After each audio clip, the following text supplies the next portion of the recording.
À première vue, c'est un suicide, c'est la thèse officielle. Pourtant, 15 ans après, ça reste un mystère, sans doute l'épisode le plus sombre des années Mitterrand.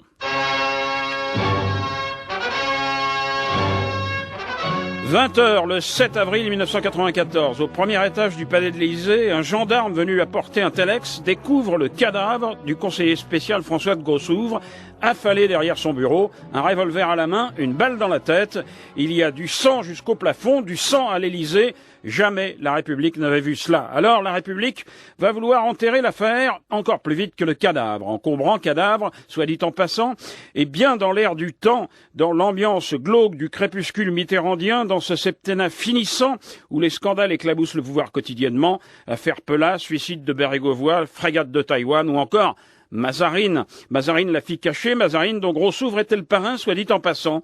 Mais il n'était pas que cela, confident, éminence grise, conseiller en coup tordu, pourvoyeur et diplomate parallèle de la politique africaine. Ce soir-là, d'ailleurs, il devait dîner chez un ancien Premier ministre gabonais. À la maîtresse de maison, il avait envoyé des fleurs à 18h avec ce mot « Je me réjouis d'être parmi vous ce soir ».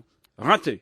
2 heures plus tard, on le retrouve mort. Le lendemain, le suicide est établi. Le surlendemain, les explications fournies à l'opinion. Grossouvre était dépressif. Il ne supportait ni de se voir vieillir, ni de se sentir écarté du pouvoir. Voilà pourquoi subitement il s'est flingué. Fermez le banc.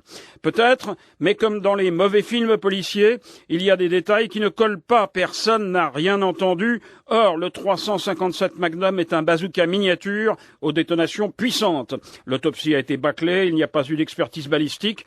En revanche, un coffre-fort et des manuscrits appartenant aux disparus ont eux aussi disparu, opportunément. Enfin, personne ne savait François de Grossouvre dépressif. C'était probablement là aussi un secret d'État, un de plus, mortel. Allez,